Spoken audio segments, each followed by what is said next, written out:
I'm the bad guy. I'm the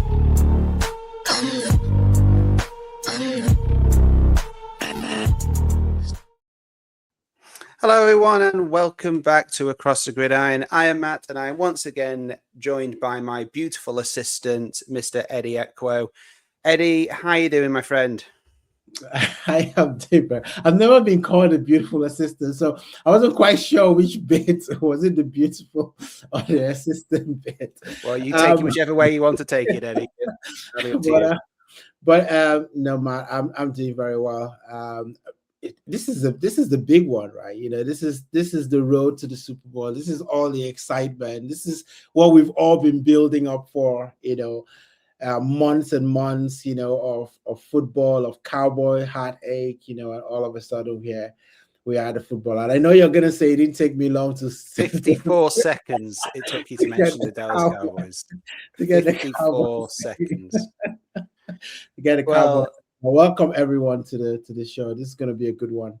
Absolutely. Well, there'll be no more talk about the Cowboys this weekend because it is a Super Bowl weekend. And to actually go through it all, we are joined by a very special guest, Mr. Matt Matejik. Matt, obviously you joined us earlier this season to preview the season as a massive New England Patriots fan. New England Patriots fan.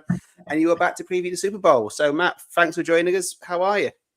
Matt, Eddie, thanks so much for having me. I'm doing great. Happy to be back, especially under these circumstances. Absolutely. We have probably been your lucky charm. I think it's fair to say then. Yes, I'm not going to let you leave my side if we're to secure a win this weekend. Absolutely.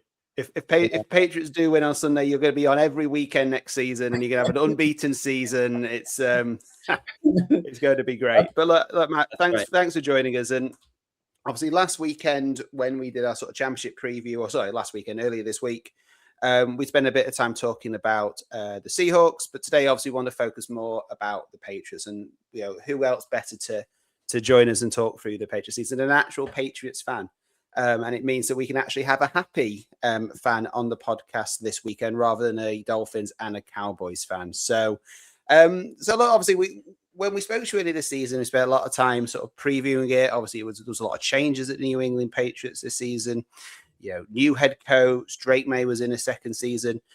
It's fair to say the beginning of the season, you were was it quietly confident? I think would be the expression. Is that fair to say? Yeah, cautiously optimistic, I think. There you go. Yeah.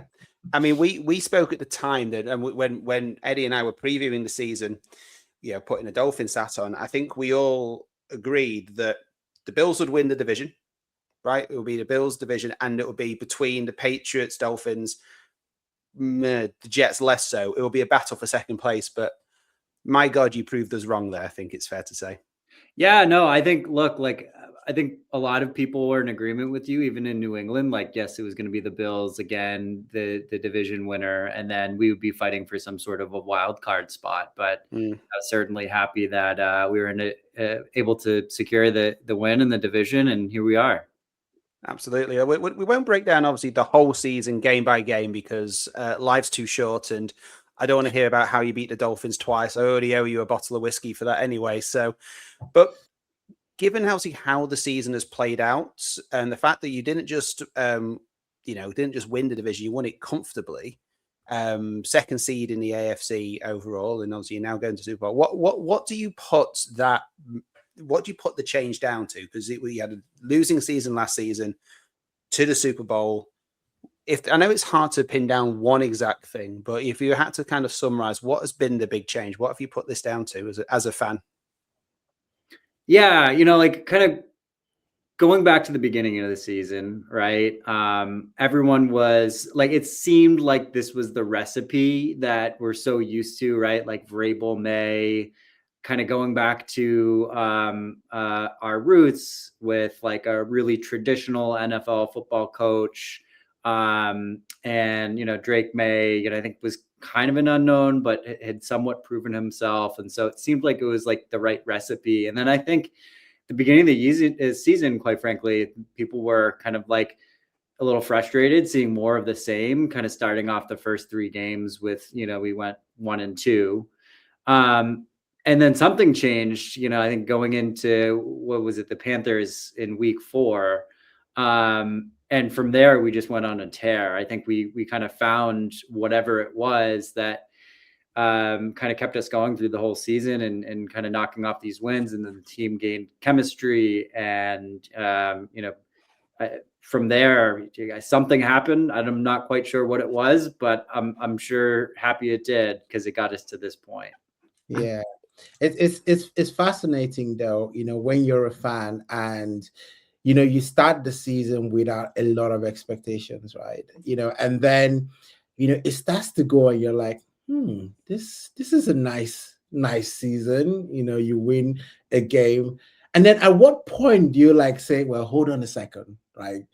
Can this really be real? Like, which game was it that for me, I think it was the Bills game that made me take notice of you guys, but I don't know what it was for the rest of you guys as Patriots fans. Yeah, you're right, Eddie. Like, I think one of the beauties of this season is it feels like we're playing with house money, right? Where it's like we had no expectations coming into the season, and really still it's just like, oh, if we can continue going forward, like, that's great. And now we're in the Super Bowl. If they win, that's awesome. If they don't, I don't think I feel like the crushing loss that we, experienced in some other seasons, against losing to the Eagles or the Giants twice. It almost feels like a rewind going back to, like 2001, when we were underdogs and nobody expected anything. I think I would agree with you too, in terms of like the true pressure test was probably the Bills. It's like, okay, if we can get through this, the first time, I think that we're legit, right? Because other than that, kind of just like not so great franchises. Sorry, Matt, with Miami and others. So yeah, I mean, when you beat kind of the former just incumbent division champion, I think people start taking notice. So what you're saying in short then, Matt, the reason why you got as far as you did is the easy schedule that you had. You know what? People love to say that, but look, we, going through the playoffs, we just beat the 2 best defenses. I think it was 1, 2, 3, and 1. So, but I mean, that being said, the league dynamics were completely different this year. So I don't think that like, I don't think we necessarily had like the hardest season, but that being said, like the names that we beat and played are some good teams. No, I mean, I say it in jest, but look, the schedule's the schedule. You can only beat who's on the field opposite to you, right? And we've seen plenty of teams lose to less good franchises this season. I think it's fair, right? Right. You could only look, you're in a division with the Dolphins who struggled. You're in a division with the Jets who always struggled, but you look at Mr. Cowboy over there was in a division with the Giants and the Commanders, who were, equally useless, and they couldn't make the playoffs. So, no, I think all in all, I think that's said in jest. And you're right. In the playoffs, you have beat 2 of the strongest defenses. I mean, they weren't particularly fun games to watch, certainly as a neutral. But let's talk about those playoff games then, because you're right. Attritional football, however you want to call it, defensive football. Drake Maye didn't, obviously, there was one of those games, I can't remember which one it was now, but offensively, it didn't look like it was clicking. Yeah. And then obviously the Denver game was just because of the weather, it was just almost an absolute it's an absolute S show. But how did you feel going into the playoffs? You said you've had this amazing run. You went in it with games to spare, and what I mean by that, because the Bills, it was with a few weeks left, it was clear the Bills weren't going to challenge you for that number 1 spot in the division. You went in obviously a second seed behind the Broncos. Did you go into the playoffs really confident and thinking, yes, this could be our year, or was there still a party that thought, we've still got Buffalo in this, we've still got Denver in this, it's going to be tough? How did you think going into the playoffs? Yeah, I mean, I don't think that we had I did not have any expectation of us being this far. I thought it would be really cool if we were to make it past the first round and then, maybe kind of end in the divisional round. Again, I think that like the dynamics have really shifted in the league a little bit here. So there's a lot of unknown quantities in terms of like who the major players are out there, and like even really kind of powerful teams like, you know, the Houston's, like led by CJ Stroud. Like, what is he in terms of like a dynamic playoff player, right? And like, so I think that there's a lot of young teams and guys that are still really like have to prove themselves. So it's really tough to kind of predict how everything will net out. But that being said, like I didn't have any like high expectations in terms of where things would go, and largely because of, you know, Drake Maye really being like untested in the playoffs. You know, Vrabel's been there before. In fact, he knocked us out of our last playoff run. But, you know, I do think that like the heritage that we have as Patriots and the organization, that it has to count for something. So I think that has really kind of helped. And in terms of my expectations, though, not high coming into it. Yeah, I mean, it's fascinating because, you know, the Patriots almost represent organization that has been there, done that. It's almost like there is a machine, there is a system, you know, there is something that it's almost like someone needs to go flip the switch, and it's like Vrabel just went in and knew where the switch was. It was like everyone was just fumbling in the dark, you know, just trying to figure out where the light switch was. And Vrabel was like, hey, I've been here before, you know, so I kind of know my way around the house. So this is where the switch was, because he does, you know, have that almost quiet confidence that Belichick, you know, has, you know, even like on the sidelines, even when he does his press conferences, does like any of that like jolts you guys back to like the Belichick, you know, time, like when you see, you know, Vrabel and the way he talks and, you know, how he is on the pitch and how he calls his plays, does that bring back memories of Belichick, or you guys can kind of thinking this is something new? You know, it's a very good point and thought, Eddie. There are certainly things about him that remind me of Belichick, and in particular, like some of the play calling as well, where it's like you see that he's now bringing in like linemen and stacking them as like fullback in the backfield, and like some of the creative play calling and defenses as well have been really cool to watch. He's certainly like much more personable and like more of a player's coach, which I think that people would, you know, as much of like a curmudgeon that Belichick was, like I think people still want to see like some aspect of being a player coach, which he never was. No. And so seeing Vrabel like that, it's fun to see, right? Because like the players engaged and like everybody's really happy, and I think it just makes for like a good team vibe. Yeah. Certainly does. I do, you know, what about Josh McDaniels, right? You know, him coming back into the mix. You know, what did you guys feel about that? I mean, because, you know, obviously he feels like he's part of the furniture. He's gone, come back. It doesn't seem to work anywhere else. But when it comes to the Patriots, it just seems like he figures out, you know, how to be, you know, the best, you know, in terms of that offensive coordinator. Yeah. I mean, look, like everyone's just going back to the recipe that they know, right? And they know how to cook best. Like, you know, we found the traditional kind of like old school type football coach in Vrabel. We found like the, you know, like the pretty boy quarterback.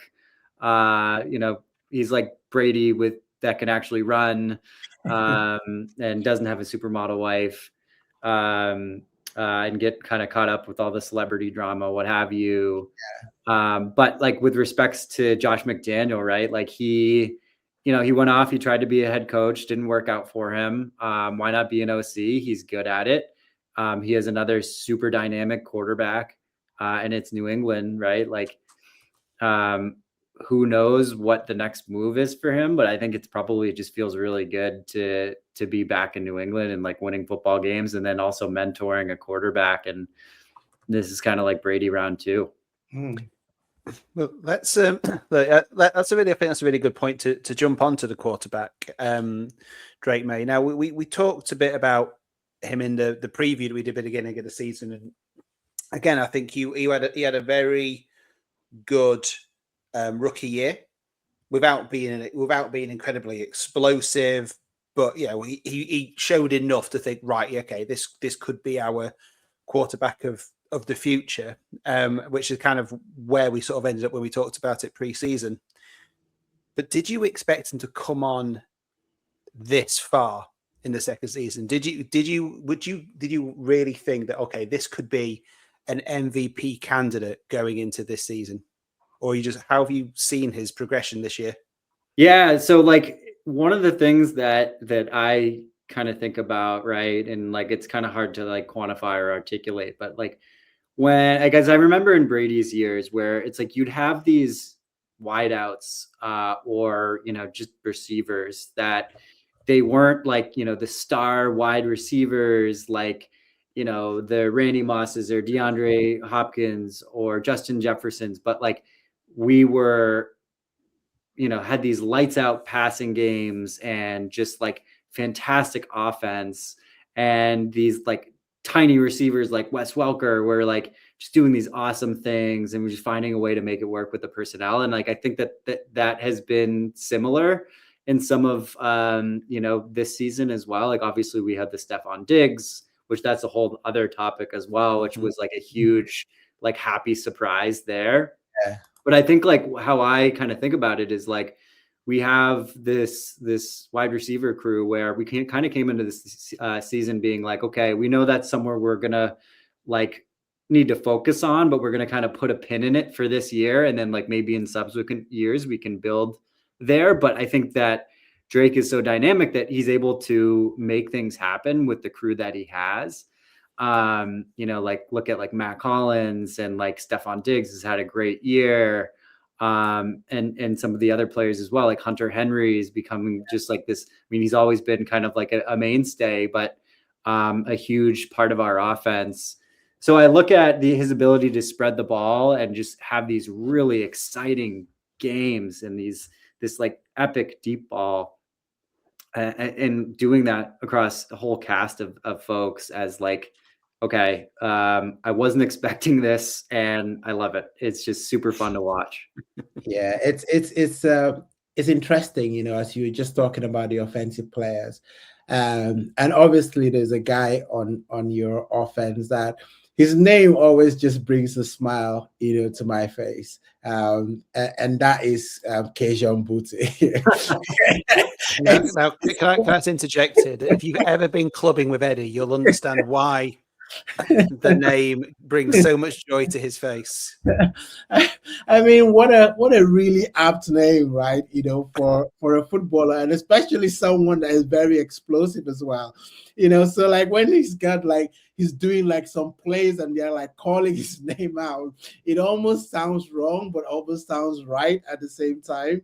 On the pitch, and he's done his fair share. He's been, for me, very electric, and, games where he's really stood up, and you would not have thought about him as one of those top wide receivers, like going into the year, but I think he's more than held his own this season. Everyone loves the booty. That's absolutely.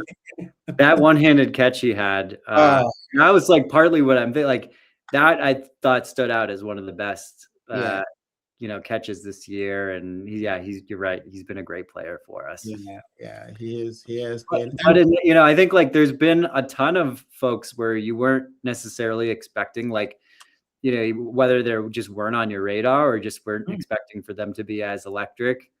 Like Travion Henderson has been huge for us. He's kind of like sparked like our running back competition between him and Ramondre Stevenson. Who else? Like Marcus Jones, right? Where it's like, oh, whoa. I think the first play of the season was like a kick return from Marcus Jones. Yes. So yeah, there's been a lot of like electric players or performances that we didn't necessarily have on our bingo card, but I'll take it.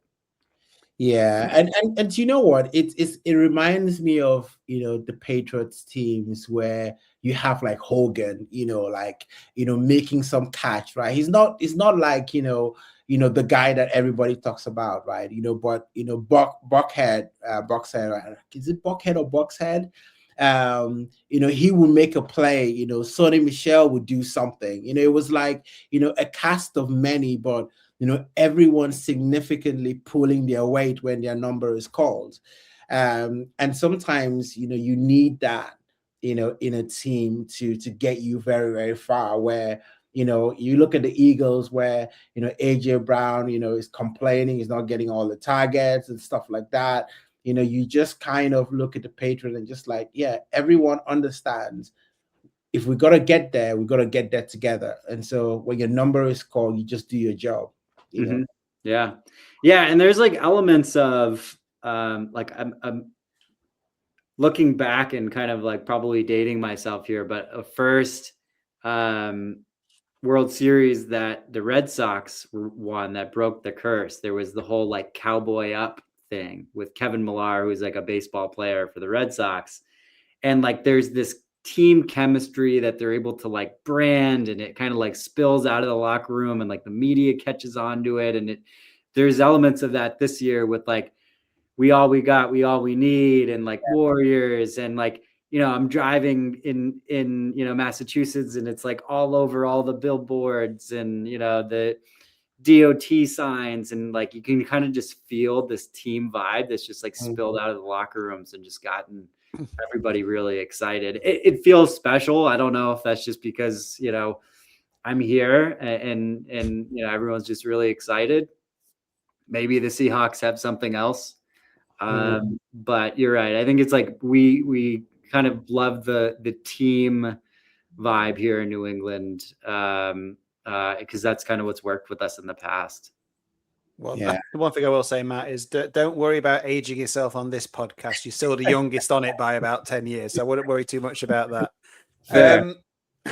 Most definitely. So yeah, and also not at all jealous in any way, shape, or form about all the joy. It's great to see the Pats fans having such a good time. It's been a long time for you. It really has. 5 years. Yeah, I know it's a drought, mate. I mean, try not winning a playoff game since 2020. Oh, sorry, 2000. Sorry, whenever it was the Dolphins last won a playoff game. But anyway, we'll come back and talk. We want to come back and preview the Super Bowl, get your views on that, and talk about your routine and all the stuff that you do as a American when it comes to the Super Bowl. But a couple bits we obviously wanted to touch on, and I touched on it very, very briefly. And one of it's the MVP race that obviously Drake Maye was up for, but he just got pipped to the post by Stafford. I mean, Eddie, I'll come to you first on this because I know this is the MVP race is something that's always close to your heart. What did you make of the decision? I thought it was, we talked about this when we were kind of, and I said that I had this feeling that, people were going to try and get Matthew Stafford in, right? Because, there's the story about, the fact that, he potentially was on his way out. I know he announced, at the honors that he's coming back, but there was almost that fairy tale, sort of thing that, Matthew Stafford, MVP, get to the Super Bowl right off into the sunset. So I think there was a lot of hype and build up, to him. But I always thought that, Drake Maye should, get a fair shake in the sense that, I mean, if you look at, the 20, games that, they've played, he's led in most of those games. I think it's like, maybe 17 or so, of those games. And he's led in a lot of those. And he's been very, very situational. And there's something to be said about turning, a franchise, who only won 4 games, in the previous season, to now winning, was it 13, 14 games? And I thought that there was, a good chance that he was going to get it. But what started giving me, a bit of like, you kind of, almost feel like, they're orchestrating something, is when you get nominated for the MVP, and then you also get nominated for the Offensive Player of the Year as well. that's when you start to think, okay, so there is a good chance that he's not going to be the MVP. And then everyone knew that the offensive player was going to be JSN, right? Because he's had an electric season. But it just felt to me that people just wanted, for sentimental reasons, to give it to Matthew Stafford. And to hear that it was just a vote or so that stopped Drake Maye must be feeling, a little bit. I don't know how Patriots fans are feeling, but I just thought, because it's hard, like to get to be an MVP finalist. You might never get there again. I mean, you look at, a lot of good quarterbacks. Aaron Rodgers, he got to the Super Bowl, never got back, right? And though he won a couple of MVPs, but you just never know if you're going to be in there, because you don't know what's going to happen the next season.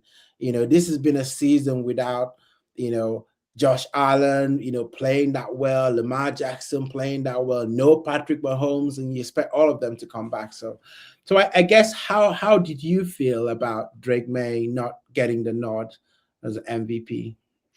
Yeah, I think that I kind of feel you, Eddie. Like, you kind of felt like something, like, because the conversation was still like very relevant of like, oh, it feels like, Drake Maye doesn't have this yet in the bag. Whereas, like, we're sitting here in New England, he's got all these great stats. Like, I think he had one of the highest, if not the highest, pass completion rating, and then like certainly the highest over, certain amount of yardage. Yeah. And then, like, all things being equal, to your point around coming into, like a new head coach and like, as a second year player, and just like basically like a brand new organization with all the turnover.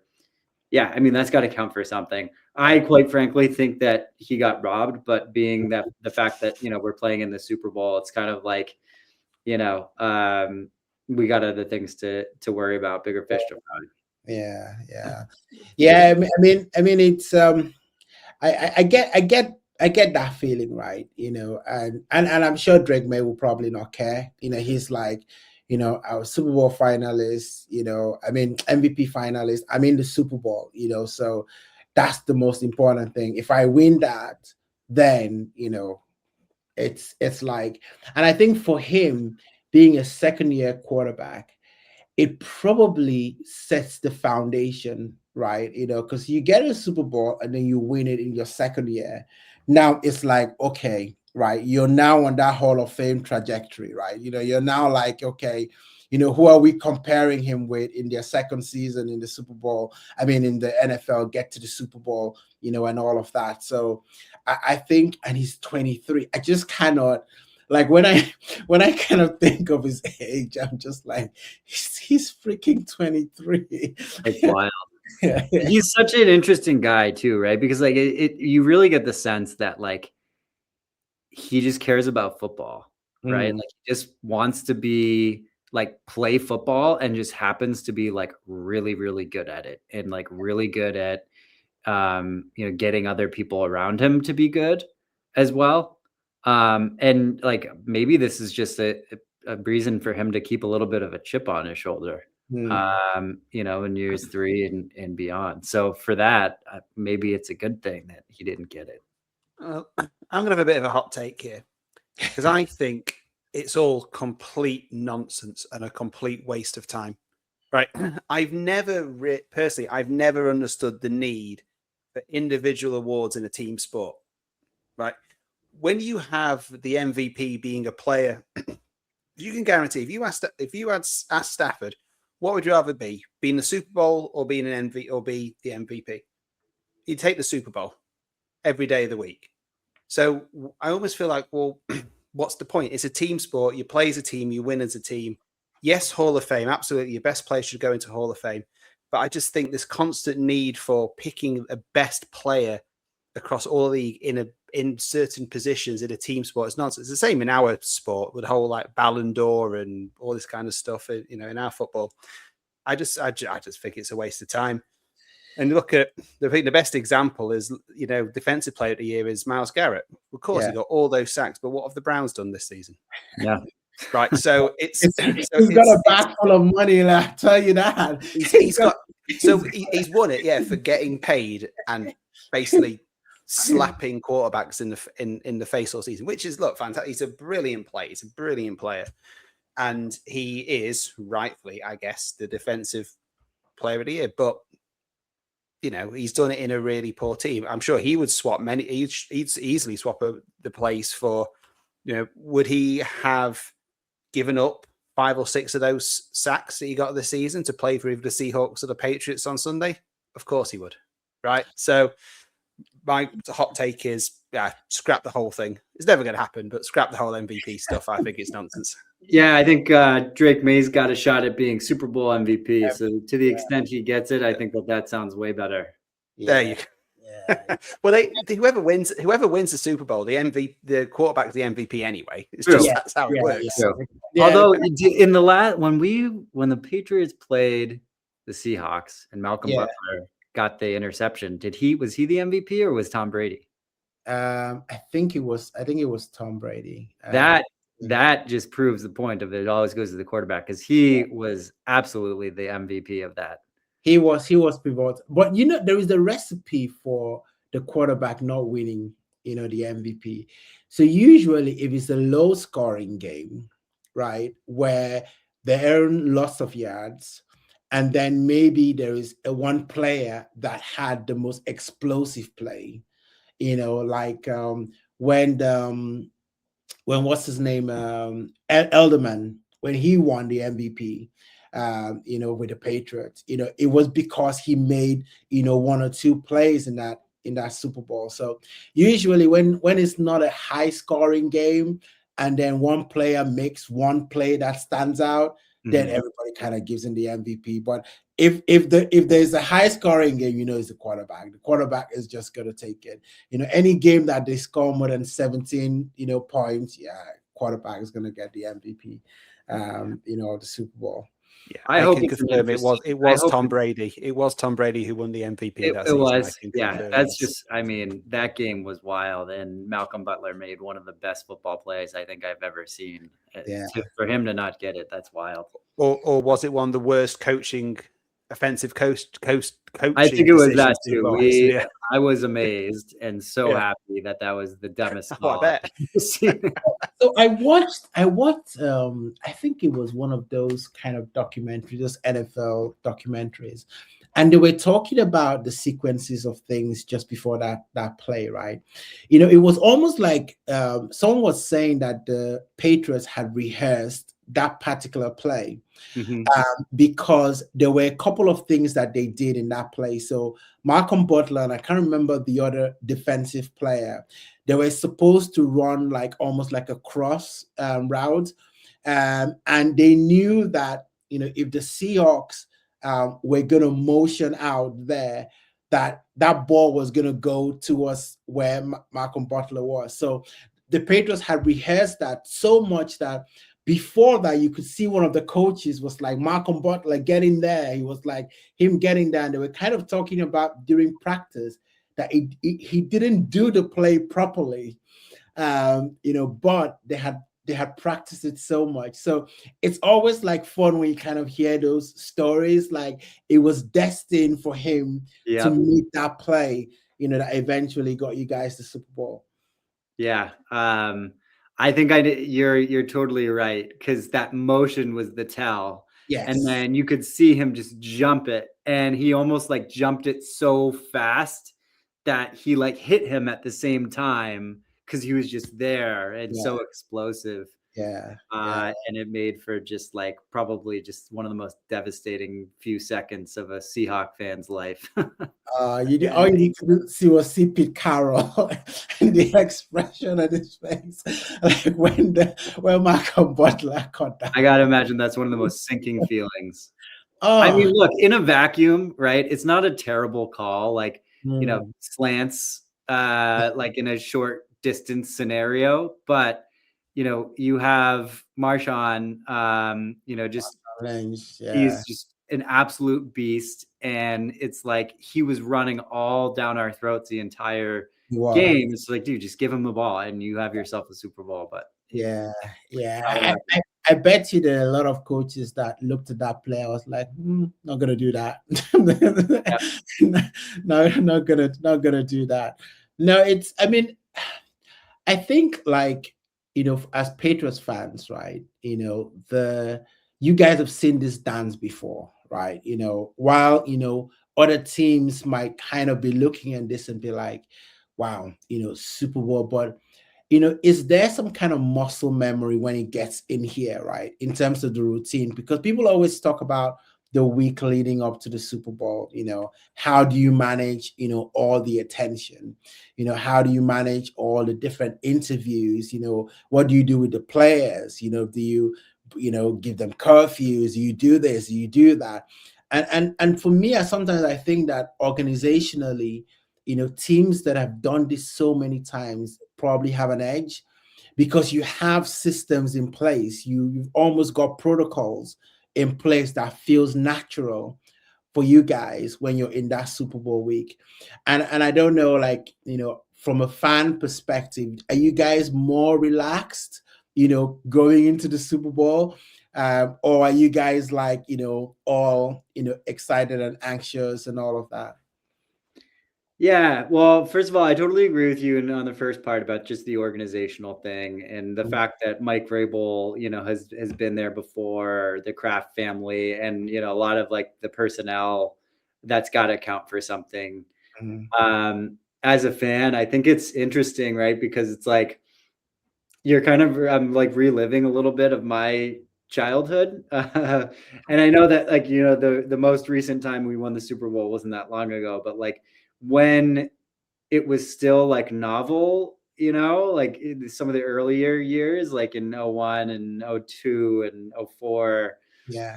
Like kind of reliving some of that because none of this has been expected. And then, we haven't been great for the last, 7 years.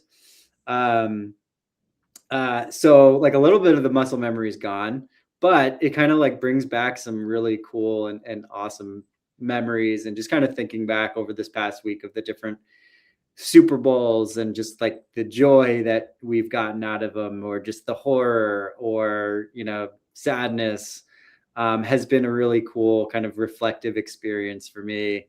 And then like everything has changed so much. I mean, when the first Super Bowl that we ever won, I think I was like 10 years old, and then some of the other more kind of like formative years, I was hanging out with all of my buds, and like this year now I have a little guy, and so like maybe he'll catch the first quarter or something like that, and he's got to go to bed. But things are kind of much different now, so it's cool. And then getting to see like my niece and nephew and family kind of live this for the first time, that's really special.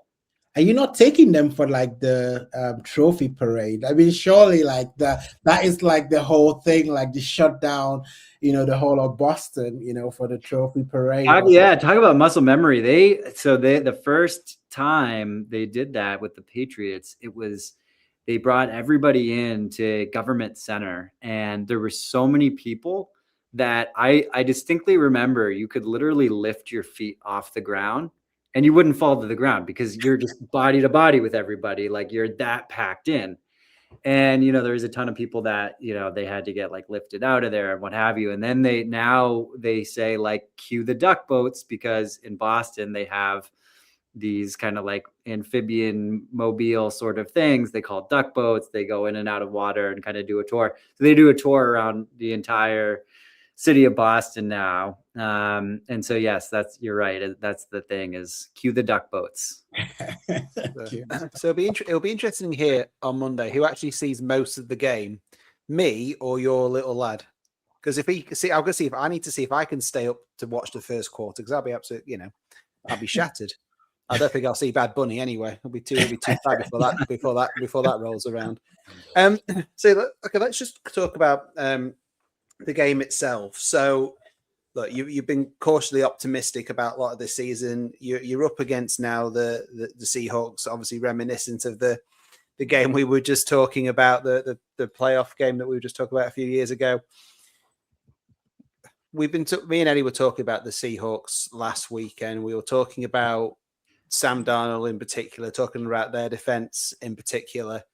how do you see this final playing out? I said it's like it could be quite a defensive game compared to, say, if it was the Bills versus the Rams, which is, it's just going to be two quarterbacks, pounding up and down the field all game. This one might be a little bit more defensively sound.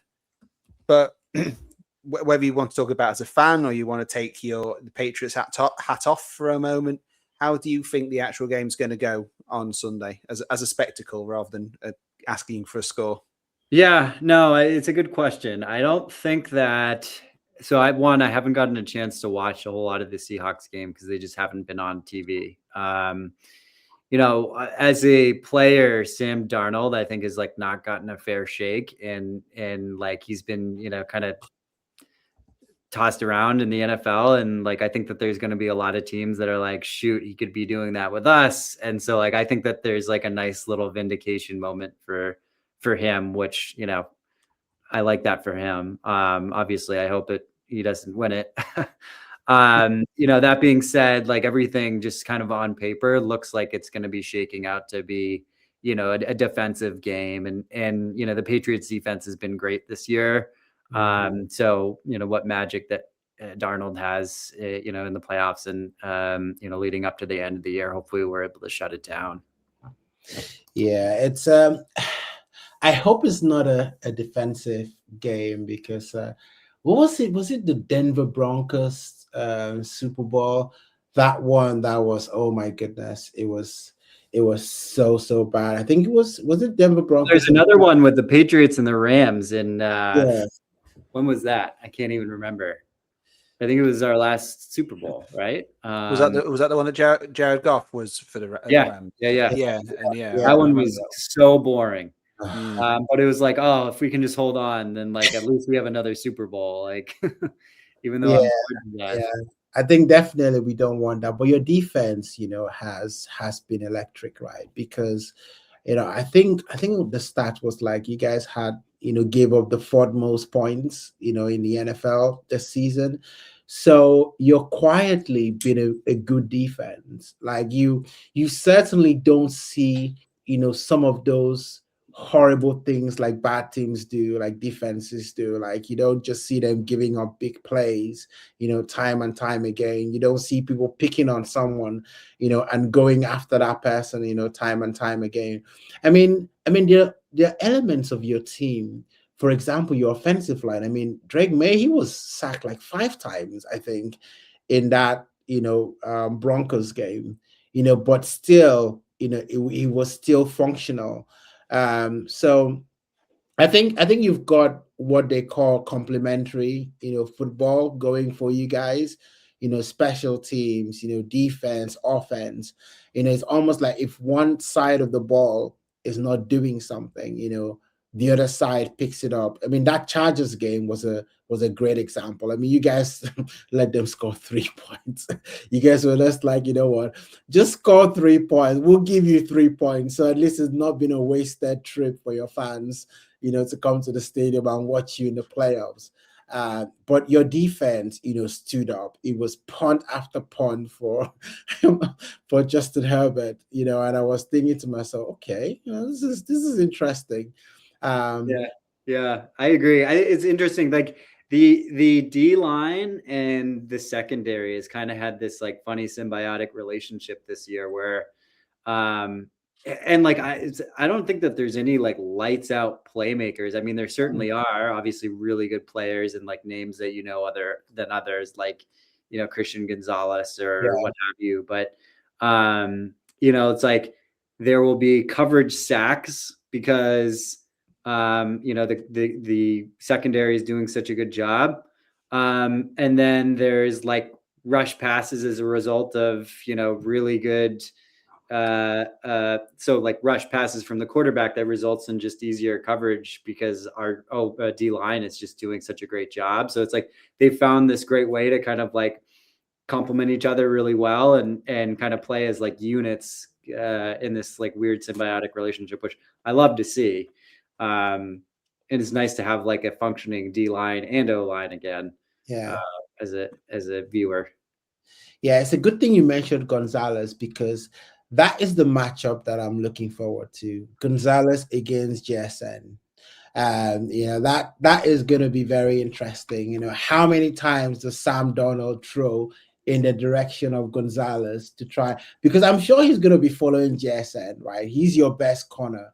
And JSN is arguably the guy that you've got to stop, for the Seahawks, because he can go off. So it's going to be fascinating to see whether the coaches are going to try and give their teams a leg up. Like, okay, maybe Jason, hey, Gonzalez is that guy. Maybe you don't want to be following him all the time. Let's switch Jason up. Let's not just put him on the outside. Let's bring him into the slot. Let push him around just so that he can get the ball more frequently.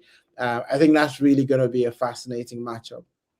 Yeah, I think it'll be interesting to see what the Patriots have up their sleeves defensively. Like, I wouldn't be surprised if there's some sort of look that we're giving that's like a surprise. Like, I got to think Vrabel being the, former linebacker and also the guy who came on the other side of the ball in the Super Bowl and like caught a TD. Like, he's got to have something cool, some surprise up his sleeve.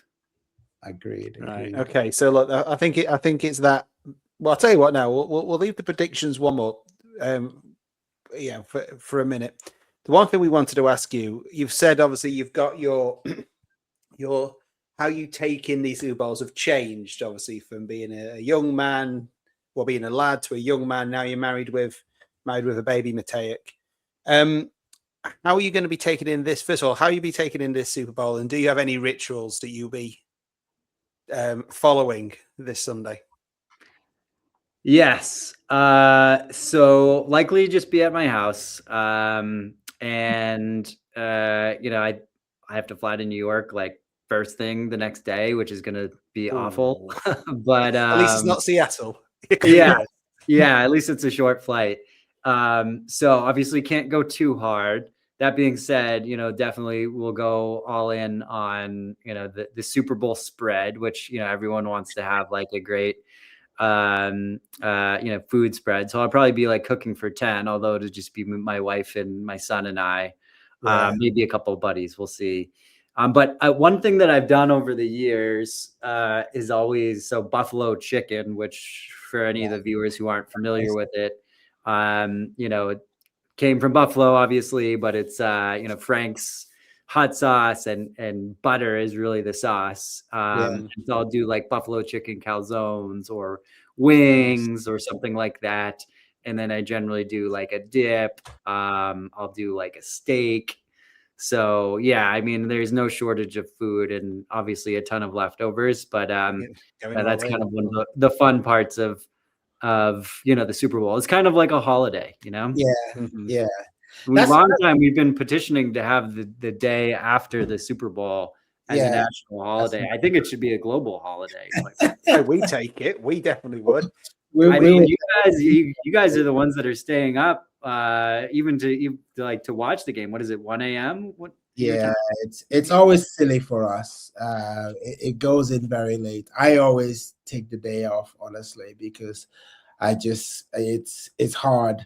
And I want to enjoy it.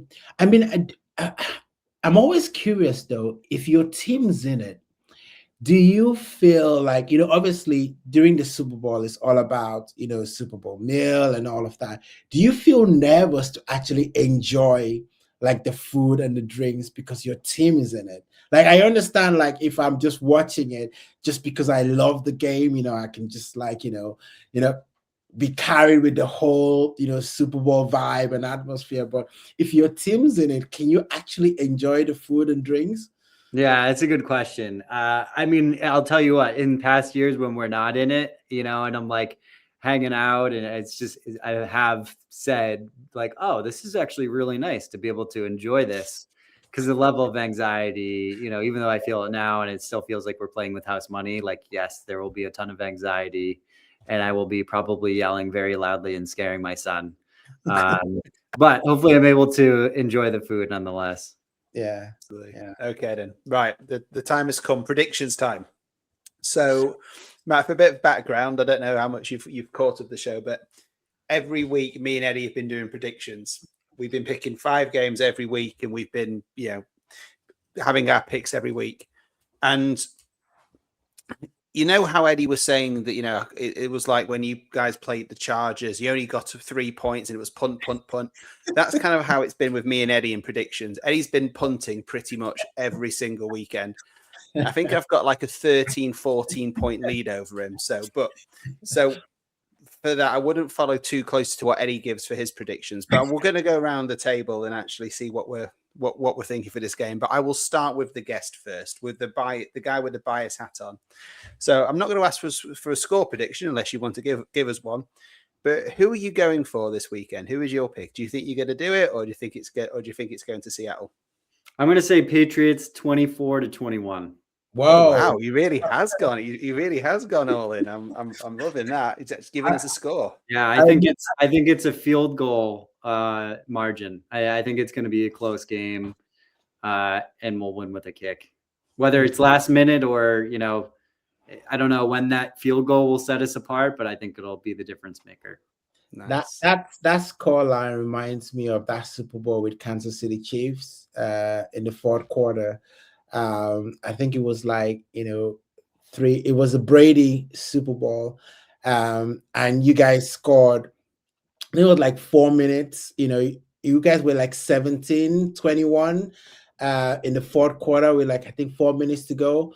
And then you had a third down, if I remember correctly. So you had a third down and didn't get it. And it was now 4th inches. And then it was like, right, what are they going to do? What are they going to do? And Brady came back, and the offense came back, and then Sonny Michel ran it in. And then it was 24-21.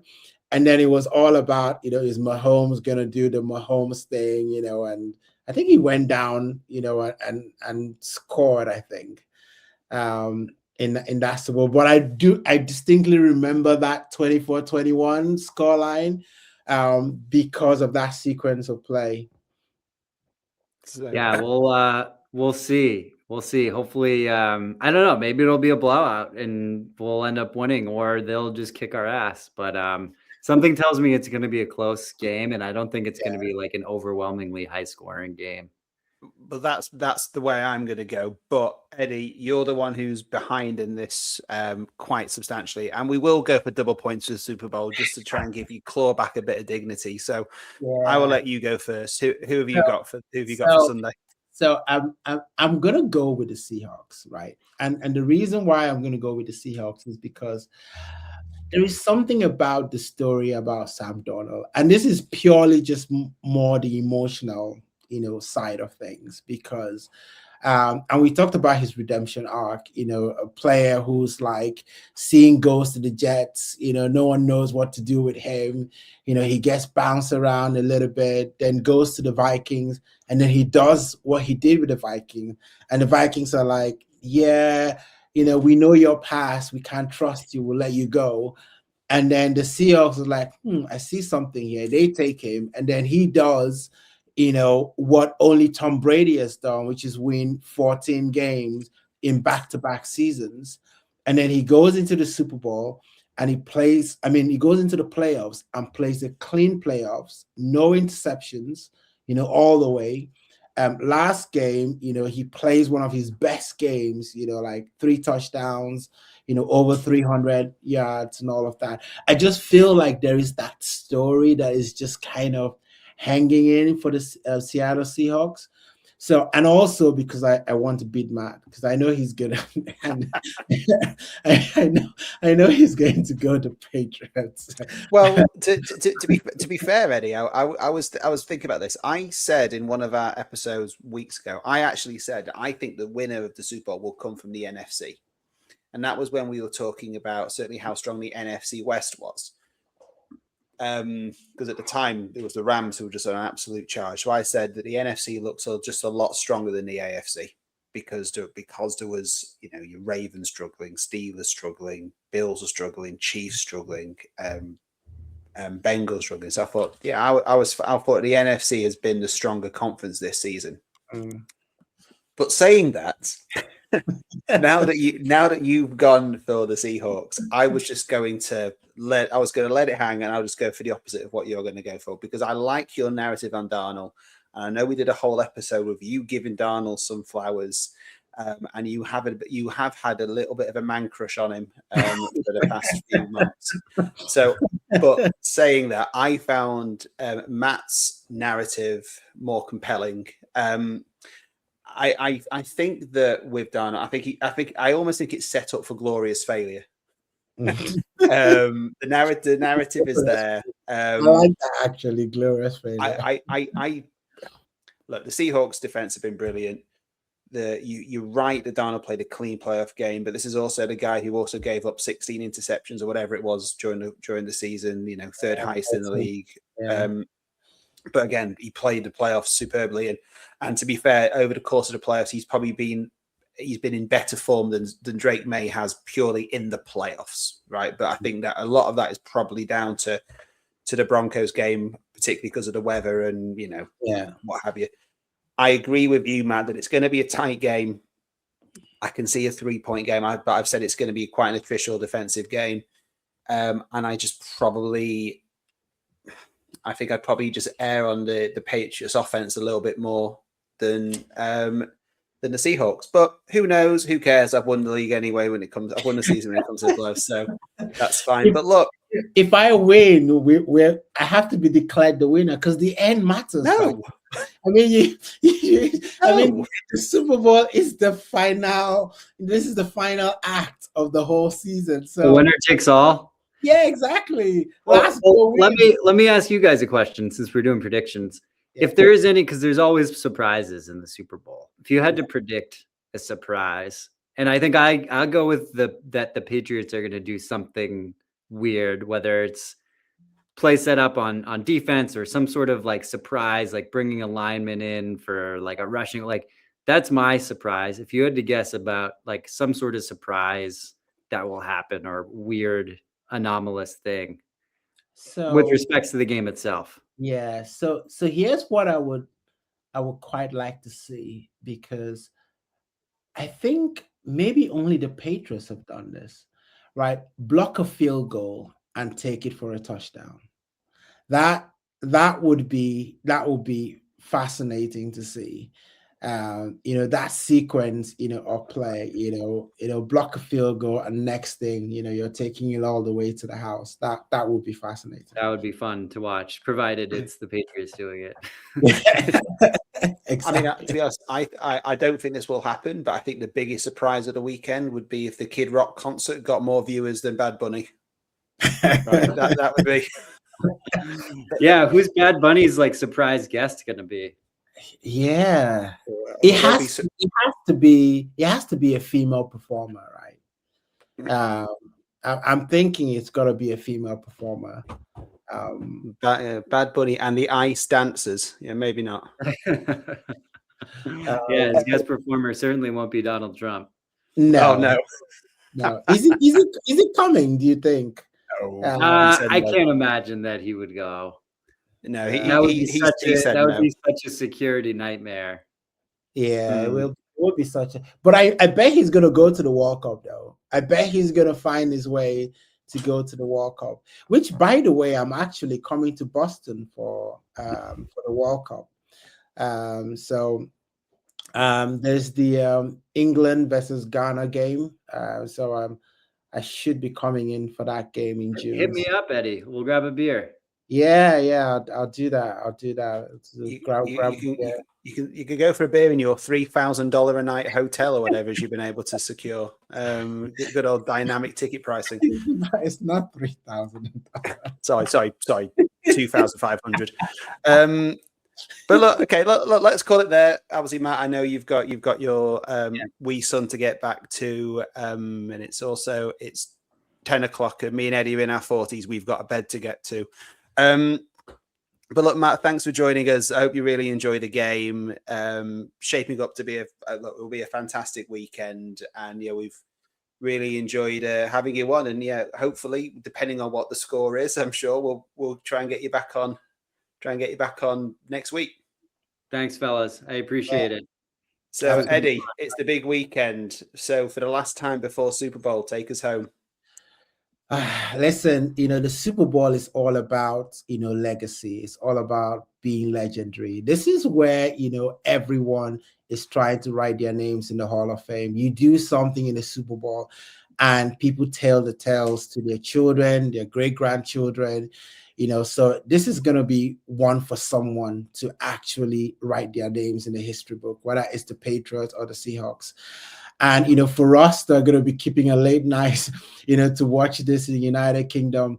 We're all very excited about it, but I think it's very timely to just say thank you to everyone who's been rocking with us, all the way to now. Watching the videos, commenting, interacting with us. It's been absolutely our pleasure. We wouldn't have done it without you guys. And of course, we're going to come back and do, the Super Bowl reaction. So check out our video at our channel for that. But until then, enjoy the Super Bowl, because I will be, and we'll see you across the gridiron. I'm the bad guy. I'm the